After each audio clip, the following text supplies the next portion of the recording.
सबसे पहले मैं आप सब लोगों को शुक्रिया अदा करता हूं आज यहां आने के लिए।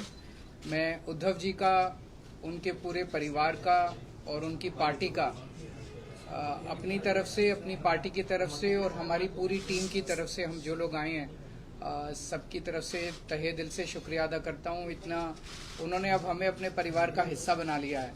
तो जैसा उन्होंने कहा, मैं भी उन्हें कहना चाहता हूं कि हम भी रिश्ता निभाने वालों में हैं। आपके साथ रिश्ता बनाया है तो पूरी ज़िंदगी आपके साथ रिश्ता निभाएंगे, दोस्ती का रिश्ता। Thank you so much for receiving us so warmly. जैसे ही दिल्ली में हमारी सरकार बनी 2015 में, हमारी सरकार बनते ही मोदी सरकार ने हमारी सारी शक्तियां छीन ली एक छोटा सा नोटिफिकेशन पारित करके। फरवरी 2015 में सरकार बनी और मई के अंदर 3 महीने में नोटिफिकेशन जारी करके हमारी सारी शक्तियां छीन ली। 8 साल दिल्ली के लोगों ने लड़ाई लड़ी सुप्रीम कोर्ट के अंदर। 8 साल लड़ाई लड़ने के बाद सुप्रीम कोर्ट ने हमारे पक्ष में फैसला दिया। जिस दिन फैसला आया 8 साल की लड़ाई के बाद, उसके 8 दिन के अंदर केंद्र सरकार ने अध्यादेश जारी करके वो सारी शक्तियां वापस छीन ली। तो जनतंत्र के अंदर जनता की चलनी चाहिए कि गवर्नर की चलनी चाहिए, जनता की चलनी चाहिए कि केंद्र की चलनी चाहिए। जनतंत्र में तो चुनी हुई सरकार के पास पावर होनी चाहिए ताकि जनता के जो जनता मांगे वो काम कर सके, जनता के प्रति जवाब दे तो चुनी हुई सरकार होती है। लेकिन उन्होंने सारी शक्तियां छीन ली। इसका मतलब ये साफ साफ ये लोग ये बोल रहे हैं कि हम सुप्रीम कोर्ट को नहीं मानते। पिछले जिस तरह का इनका रवैया इन लोगों का, हमने पिछले कुछ महीनों में ये भी देखा कैसे इन लोगों ने, इनके मंत्रियों ने, इनके नेताओं ने सुप्रीम कोर्ट के दूसरे जजों को किस तरह से ये लोग गाली देते हैं, गंदी गंदी गालियां देते हैं। जिस तरह से इनके लोग जजों के खिलाफ और जुडिशरी के खिलाफ सोशल मीडिया पे कैंपेन चलाते हैं। इनके लोग जजेस को, रिटायर्ड जजेस को एंटी नेशनल बोलते हैं। तो इनका जुडिशरी पे इनका कोई वो नहीं है। अब इन्होंने एक मैसेज दे दिया कि सुप्रीम कोर्ट जो मर्जी फैसला दे, हम नहीं मानते, हम ऑर्डिनेंस ला के सुप्रीम कोर्ट के फैसले पलट देंगे। ऐसे हमारा देश कैसे चलेगा? ऐसे तो हमारा देश नहीं चल सकता। और ये जनतंत्र सुप्रीम कोर्ट को भी नहीं मानते और ये जनतंत्र को भी नहीं मानते। शिवसेना तो सबसे ज़्यादा भुक्तभोगी है। किस तरह से भारी बहुमत से चुनी हुई, जनता द्वारा चुनी सरकार को इन्होंने गलत तरीके से सीबीआई से, ईडी से, पैसे से इनके एमएलएज को तोड़ के इनकी सरकार गिरा दी। तो अब इनकी 3 तरीके हैं बीजेपी के।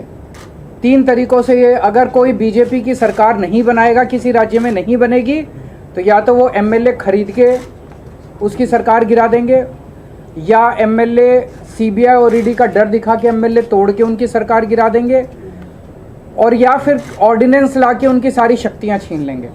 दिल्ली में यही हुआ। इन्होंने ऑपरेशन लोटस किया, 2-3 बार ऑपरेशन लोटस किया। हमारे एमएलए खरीदने की, तोड़ने की कोशिश की, हमारा एक भी एमएलए नहीं बिका। जब इन्होंने देखा कि इनकी सरकार टूट नहीं रही, इनकी सरकार गिर नहीं रही, तो अब ये ऑर्डिनेंस ला के इन लोगों ने हमारी सारी शक्तियाँ छीन ली। तो इन लोगों को बहुत ज़्यादा अहंकार हो गया है। और जब किसी आदमी को बहुत अहंकार हो जाता है तो बहुत स्वार्थी हो जाता है वो आदमी। ऐसा व्यक्ति देश नहीं चला सकता जो इतने अहंकार और इतने स्वार्थ के अंदर जीता है। वो फिर देश के बारे में नहीं सोचता। वो केवल, ये ऑर्डिनेंस क्या है? ये ऑर्डिनेंस ये है कि सुप्रीम कोर्ट की हिम्मत कैसे हो गई हमारे खिलाफ आदेश देने की, हम देखते हैं। तो ये अहंकार का नतीजा है। अहंकार के अंदर जब आदमी आ जाता है तो फिर कुछ नहीं बचता है। तो मैं बहुत बहुत शुक्रिया अदा करता हूँ शिवसेना का, उद्धव जी का, कि उन्होंने दिल्ली के लोगों का आज साथ दिया। ये लड़ाई दिल्ली की नहीं है, ये लड़ाई पूरे देश के अंदर संविधान की है, जनतंत्र की है, फेडरलिज्म की है। जिस तरह से सारी देश के अंदर सरकारों को परेशान किया जा रहा है, सीबीआई और ईडी का डर दिखा के सरकारें तोड़ी जा रही हैं गवर्नर्स के जरिए। आपको जान के ताज्जुब होगा, पंजाब के अंदर इस बार बजट सेशन नहीं बुलाने दिया गवर्नर ने। गवर्नर ने कहा बजट सेशन नहीं होगा। आप सोच सकते हैं, बजट सेशन की अनुमति नहीं दी गवर्नर ने। इनको सुप्रीम कोर्ट जाना पड़ा, सुप्रीम कोर्ट से आदेश लेके आए कि बजट सेशन होगा, तब बजट सेशन हुआ। तो ये तो जनतंत्र ही नहीं बचेगा। फिर चुनाव क्यों कराते हो? फिर तो एक प्रधानमंत्री और 31 गवर्नर बैठ के अपना देश चला लें। फिर कोई मुख्यमंत्री की ज़रूरत नहीं, कोई कैबिनेट की ज़रूरत नहीं, कोई काउंसिल ऑफ मिनिस्टर्स की ज़रूरत नहीं। इसको हम सबको मिलकर लड़ना होगा। ये केवल दिल्ली की लड़ाई नहीं है। और शिवसेना ने हमें प्रॉमिस किया है कि जब ये संसद में बिल आएगा तो संसद में इसके खिलाफ दिल्ली वालों का समर्थन करेंगे। दिल्ली के लोगों की तरफ से मैं बहुत बहुत शुक्रिया अदा करता हूं उद्धव जी का, शिवसेना का। और ये एक तरह से सेमीफाइनल होगा 2024 का। अगर 2000 राज्यसभा के अंदर ये बिल गिर जाता है तो 2024 के अंदर मोदी सरकार दोबारा नहीं आ रही है। मैं उद्धव भगवान जी से बहुत धन्यवाद उद्धव जी का, उनके सारे एमपी लोकसभा और राज्यसभा के मेरे साथी भी रहे, अरविंद जी, संजय राउत जी और मेरी पार्टी के प्रधान अरविंद केजरीवाल जी, और उद्धव जी ने पहले भी हम मातोश्री में आए थे और यहाँ के हमें घर जैसा माहौल मिलता है, तो उसके लिए मैं बहुत धन्यवाद करता हूँ, इतना मान सम्मान करते हैं। जैसा कि उद्धव जी ने और अरविंद जी ने बोला, लोकतंत्र खतरे में है और भारी खतरे में है। कैसे इलेक्टेड की जगह सिलेक्टेड लोग जो हैं वो जनता को चलाते हैं, वो सरकारें चलाते हैं, जबकि लोकतंत्र का मतलब है इलेक्टेड। ये गवर्नर है सिलेक्टेड। तो एलजी कौन बनाता है? एलजी की कभी एलजी ने कोई जनता से कोई गवर्नर ने किसी जनता से कोई मैंडेट लिया? नहीं लिया। अपनी मर्जी का गवर्नर लगा दिया, तंग करो चुनी हुई सरकार को। अगर सरकार इनकी नहीं बनी, हमें भी बजट सेशन के लिए सुप्रीम कोर्ट आना पड़ा। हमारे तो गवर्नर साहब इस बात से भी मुकर गए थे बजट सेशन में कि मैं माई गवर्नमेंट नहीं कहूँगा। तो हमने कहा जी माई गवर्नमेंट क्यों नहीं कहोगे आप? आपकी गवर्नमेंट, आपके सम्मान किया आपने, तो भाषण जो लिखा है वो तो पढ़ना पड़ेगा आपको, वो तो संविधान में है। इसके लिए भी हमें सुप्रीम कोर्ट से ऑर्डर लेना पड़ा कि आपको माई गवर्नमेंट कहना पड़ेगा, वरना दिस गवर्नमेंट कहने वाले थे। दिस गवर्नमेंट मतलब जो राजभवन है पूरे देश में वो बीजेपी के हेड ऑफिस बन गए हैं, जो गवर्नर हैं वो स्टार कैंपेनर बन गए हैं बीजेपी के। ये लोकतंत्र नहीं है। गुलदस्ते में एक ही तरह के फूल नहीं हो सकते। भारत एक गुलदस्ता है, हर फूल का अपना अपना रंग है, हर फूल की अपनी खुशबू है। तो एक माला की तरह भारत है, हर माला का मन का जो है वो अलग अलग रंग का है। लेकिन ये चाहते हैं हमारा ही हो सब कुछ, हमारा ही हो सब कुछ, हम ही राज करें। जैसा कि अरविंद जी ने बताया, अगर जीत के नहीं आते, इलेक्शन से नहीं आते तो बाई इलेक्शन से आ जाते हैं, अगर बाई इलेक्शन से ना आए तो खरीद लेते हैं। तो देश के लिए लोकतंत्र जो है, जैसा कि उद्धव जी ने कहा कि विपक्ष नहीं है हम तो देश को प्यार करने वाले लोग हैं। असल में असली जो विरोधी हैं देश के वो हैं जो देश को चला रहे हैं, जो लोकतंत्र की हत्या कर रहे हैं, जो हर रोज़ धज्जियाँ उड़ा रहे हैं लोकतंत्र की। तो दिल्ली की, उसके बाद आपको सुन के ताज्जुब होगा, 2015 में शक्तियाँ छीन ली, तब 67 सीट आई थी 70 में से। शक्तियाँ ना होने के बावजूद भी अरविंद जी ने काम किए अपने दृढ़ इरादों से, क्योंकि उड़ान जो है वो हौसलों से होती है, वो पंखों से नहीं होती। तो शक्तियाँ छीनने के बाद भी काम किए। 2020 में दोबारा शक्ति दी लोगों ने, 63 सीट्स। अब इनको यही दिक्कत है कि हम लोग अब एमसीडी भी हार गए। अब इनको ये लगता है कि हम धीरे धीरे देश में हारना शुरू कर चुके हैं।